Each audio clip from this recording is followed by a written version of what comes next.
The economics of missile warfare between Iran and Israel reveal a devastating truth about modern military asymmetry, and we're going to analyze it today. We're going to help you understand what the heck is going on. Iran is poorer, it's sanctioned by the Western world. Israel is rich, it's developed, it's tied to the advanced economies of the West. It's got the kind of treatment from the West that a kid growing up under China's one child policy can expect, spoiled little emperor treatment. And yet, Iran poses a devastating threat to Israel. Why? How? We go through the economics today. Sit back, relax, have that tea or coffee ready, and let's get into it. Don't forget to like and subscribe wherever you're watching. You know, the usual. Support me somehow to push my content on the algo or the algorithm. And if you're not watching on a television, then it's very easy to type out a message. Come on, don't be lazy on me, please. Help me with a message. Where are you watching from? Let me know. It's very motivating. Now, the analysis.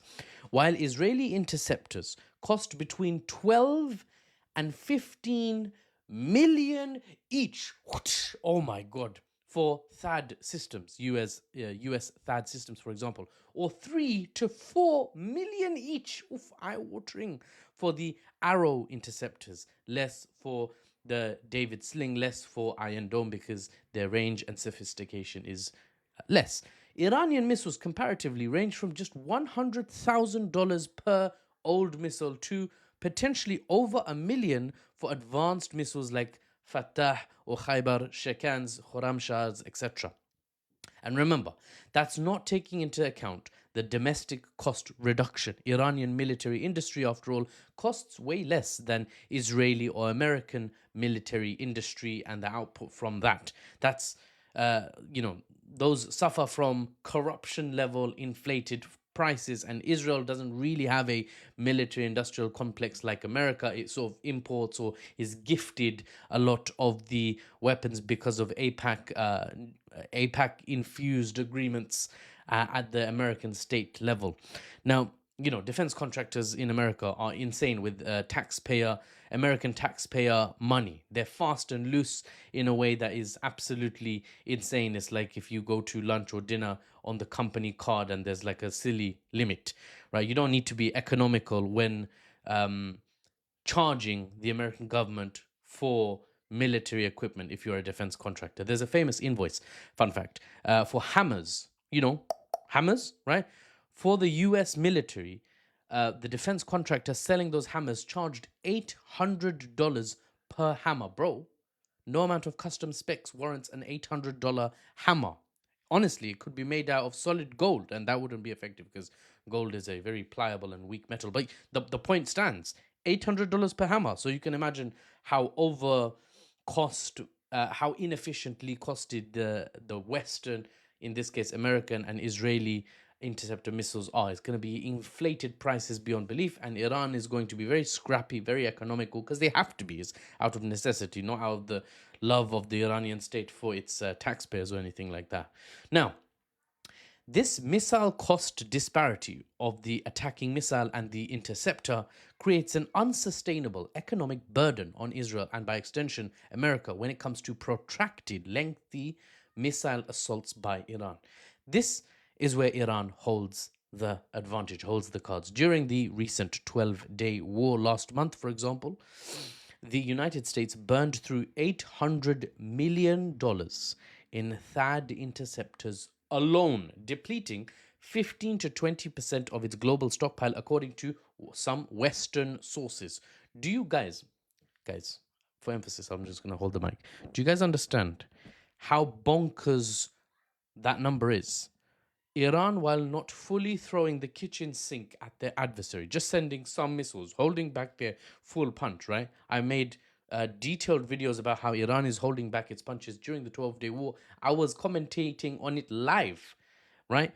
Now I'm, revisiting it. Iran didn't use its full capabilities, not even in the final days of the war when they were unleashing their full missile capabilities. I'll talk about this in more detail in military and defense technical deep dive videos on YouTube and TikTok. So make sure you keep following me for those if you're interested. But just summarizing, Iran didn't put in all its efforts, and even then, they've managed, the American and Israeli side have managed to use up 20% of America's global THAAD missile interceptor supply. Bro, China was probably holding in its laughter at that point, right?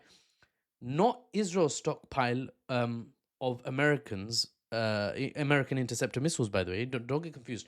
American global stockpiles ran out by 20% in just 12 days against Iran, not against, China, North Korea, Russia all popping off together. Nothing like that. Just Iran, and not even Iran going all in, showing that these Western states are woefully underprepared for protracted fights. How did I manage to flop the word underprepared? Okay, fine, it's a fairly long word actually. I'll give it. I'll allow myself. They're just not prepared, for better or worse. I'm just giving you the analysis. I'm not taking sides here. Now, Israel simultaneously exhausted significant portions of its Arrow interceptor arsenal. So THAAD's gone, Arrow, Iron Dome missiles were running low as well. Reports have suggested, I'm not making this up. Even Times of Israel and officials of the Israeli government were talking about how they're running out of supplies. I'll get to that in a bit. Reports were indicating, for the Arrow system at least, they were running dangerously low on those defensive missiles and defensive missiles overall. Now, the Israeli minister I was talking about, they spoke to the Times of Israel, their own newspaper, like an Israeli newspaper, right? Not some Iranian source. They themselves said they were 2 weeks away from running out of interceptor missiles. That's not good for them, right? They couldn't block anything at that point. If you run out now, just basic, sort of cowboy rockets will just get through because you've got no interceptors left, right? A nightmare scenario. The maths is brutal and it's simple. Iran can afford to fire dozens of missiles for the equivalent cost of maybe just a single Israeli interceptor. But here's where things get even worse for Israel, though you won't have heard this before, probably. Certainly not on Western legacy media. Defensive doctrine in the West dictates that you use at least 2 interceptors per incoming missile. Because if the target is something super valuable, 95% success rate at interception is just not good enough. Imagine I said to you, you've got a 95% chance of stopping this ball. You're the goalkeeper, you're trying to stop a ball. I say you've got 95% success chance, but the 5% chance that you fail, it doesn't just go into the net, it goes into the net and then you die. You're going to be like, what? Excuse me? You'll be like, let me get 2 attempts at saving this ball, okay? If I fail the first time, we redo it, you try and score again. If I fail the second time, fine, then you get to end me. Anyway, the point is, defensive doctrine dictates that you use, for high value missiles aimed at high value targets, you use 2 interceptors. Now, the interceptors already cost several times more than the missile they're intercepting. So to use 2, that's doubling up on a terrible deal already, right? So now the economics are even crazier than they already were. Multiple $1 million missile interceptors for a single well-aimed sub-$1 million Iranian missile. Bro, ready your lighter, because you are going to need to set fire to your own wallet. Ready your traveling sewing kit, because this one is going to burn a hole in your trousers hella big. Ready your kidney, because you're going to have to sell it to fund this protracted war. Ready, I think you get the point. A protracted war would be expensive for Israel, impossibly expensive even. But here's where the narrative gets dangerous for those pushing the Western spin. It gets even worse. Arab states initially helped intercept Iranian missiles during earlier exchanges, with Jordan, Saudi Arabia, and the UAE providing intelligence and even, in some cases, shooting down projectiles that were flying over their own airspace. Now, that's, to many people, infuriating. It's a monstrous betrayal. It's a siding with the occupation that's committing a crisis, that's engineering a crisis in the besieged Palestinian territory of Gaza. But that's for another video. What I'm trying to say is, these same nations have signaled they might not assist Israel if they revisit upon Iran a round 2, right? Potentially that leaves Israel even more isolated in future exchanges. And I'm running out of time. Let me just So, like I was saying, that makes the situation for Israel even worse. There's a lot going on in terms of geopolitical positioning, and I'm unpacking over time. I've got so many life commitments, I've got family commitments, I've got work commitments, but I'll try to keep you guys updated because there's a lot of reading I've done on it. There's a lot of analysis I've done on it. I've got a variety of, well, not threat intelligence, but intelligence sources that I read through. And I can tell you the situation for Iran, the situation for Israel is not being portrayed in the media the way it really is on the ground, the way it's likely to play out in a round two. You have Western media, even to this day, contesting this idea that Iran won. I say very clearly, Iran won round one.